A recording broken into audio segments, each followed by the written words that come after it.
ഇന്ന് 2 മണിയോടുകൂടി തന്നെ രാഹുൽ മാങ്കൂട്ടത്തിന്റെ നിലവിലെ കസ്റ്റഡി കാലാവധി അവസാനിക്കുകയും മജിസ്ട്രേറ്റ് അഞ്ജലി രാഹുലിന്റെ കസ്റ്റഡി കാലാവധി നീട്ടുകയും 15 ദിവസത്തേക്കാണെന്നാണ് നിലവിൽ ലഭിക്കുന്ന വിവരം. 15 ദിവസത്തേക്ക് കൂടി കസ്റ്റഡിയിൽ വിടുകയും ചെയ്തിരുന്നു.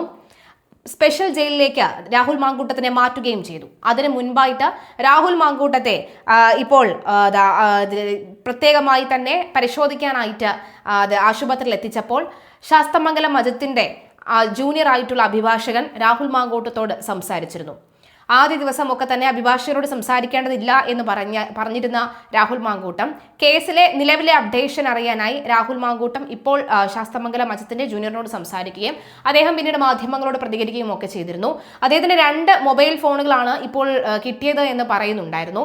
ഈ 2 മൊബൈൽ ഫോണും പോലീസ് കസ്റ്റഡിയിൽ തൽക്കാലം വിട്ടു നൽകിയില്ല, കോടതിയിലാണ് ഇപ്പോൾ സൂക്ഷിച്ചിരിക്കുന്നത്. നാളെ രാഹുലിന്റെ ജാമ്യാപേക്ഷ പരിഗണിക്കുന്ന സാഹചര്യത്തിൽ ഈ ഫോണ് കോടതിയിൽ ഹാജരാക്കും എന്നാണ് മനസ്സിലാക്കുന്നത്.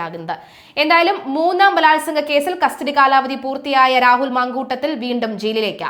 മജിസ്ട്രേറ്റിന് മുന്നിൽ ഹാജരാക്കിയ രാഹുലിനെ റിമാൻഡ് ചെയ്തു. രാഹുലിനെ വൈകാതെ തന്നെ മാവേലിക്കര ജയിലിലേക്കാണ് മാറ്റിയേക്കുന്നത്.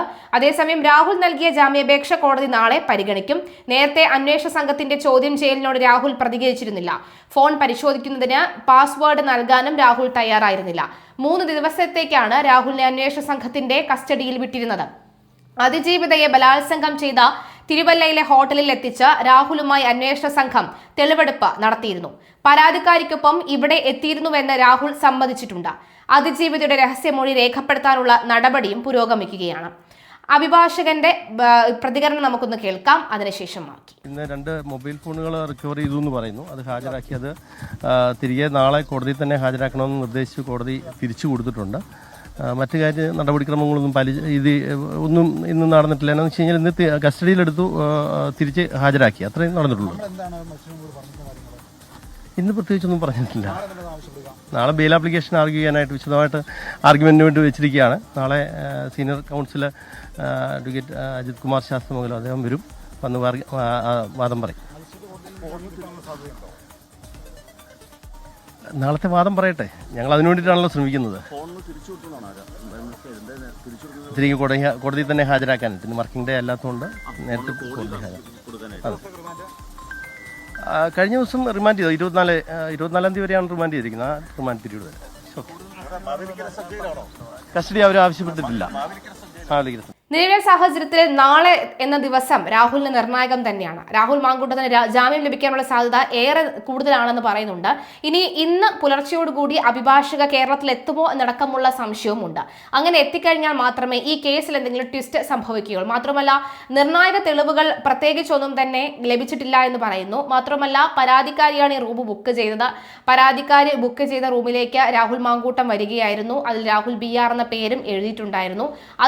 അതും രാഹുൽ സമ്മതിച്ചിട്ടുണ്ട്. മാത്രമല്ല, പരാതിക്കാരിയും താനും 1 മണിക്കൂർ ഈ മുറിയിലിരുന്ന് സംസാരിക്കുകയുണ്ടായിരുന്നു എന്നും പറയുന്നു. ഫെന്നി നാനാൻ പറയുന്ന പുറത്തുവിട്ട ഈ ചാറ്റുകളൊക്കെ അടക്കം നോക്കി കഴിയുമ്പോൾ എന്തൊക്കെയോ ഒരു പൊരുത്തക്കേട്, ഫാബ്രിക്കേറ്റഡ് ആണോ ഈ പരാതി എന്നടക്കമുള്ള സംശയവും നിഴലിക്കുന്നുണ്ട് എന്ന് പലരും പറയുന്നുണ്ട്. എന്തായാലും രണ്ടാം കേസ് ഇനി പിൻവലിച്ചോ എന്നടക്കമുള്ള ചോദ്യമുണ്ട്. അതായത് രണ്ടാമതൊരു കേസ് ഉണ്ടായിരുന്നു. ബാംഗ്ലൂരിലുള്ള ഒരു യുവതിയെ വിവാഹ വാഗ്ദാനം നൽകി പീഡിപ്പിച്ചു എന്ന് പറയുന്നു. രാഹുലിന്റെ പ്രധാനപ്പെട്ട സുഹൃത്തും നൻപനുമൊക്കെയായ ഫെന്നിയാണ് അതിന് എല്ലാ ഒത്താശയും ചെയ്തത് എന്നും പറയുന്നുണ്ട്. പക്ഷെ എന്തുകൊണ്ട് തന്നെ ഇതുവരെ അറസ്റ്റ് ചെയ്തില്ല എന്നൊരു സംശയം ഫെന്നി ആദ്യ പോസ്റ്റിൽ ചോദിച്ചിട്ടുണ്ടായിരുന്നു. ഫെന്നി ചോദിക്കുന്ന ഒരു പ്രധാനപ്പെട്ട ചോദ്യമാണ്, അതായത് ഞാനാണ് ആ അതിജീവിതയെ രാഹുലിന്റെ ഫ്ലാറ്റിലേക്ക് അല്ലെങ്കിൽ ഈ ഹോട്ടലിലേക്ക് കൊണ്ടുപോയതെന്ന് പറയുന്നു. അപ്പോൾ ഇത്രയും ഗുരുതരമായി തെറ്റ് ചെയ്ത എന്നെ എന്തുകൊണ്ടാണ് അവർ അറസ്റ്റ് ചെയ്യാത്തത്?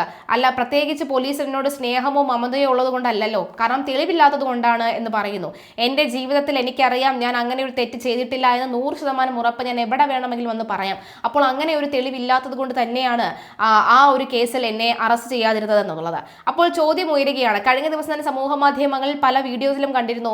രണ്ടാമത്തെ കേസ് പിൻവലിച്ചു എന്നൊക്കെ കണ്ടിരുന്നു. എന്തായാലും അതുമായി ബന്ധപ്പെട്ട കൂടുതൽ അപ്ഡേഷനുകളൊന്നും തന്നെ പിന്നീട് വന്നിരുന്നില്ല. എന്തായാലും ഈ സാഹചര്യത്തിൽ ഈ മൂന്നാം പരാതിയിലും എന്തൊക്കെ സംഭവിക്കുമെന്ന് കാത്തിരുന്ന് കാണേണ്ടതുണ്ട്.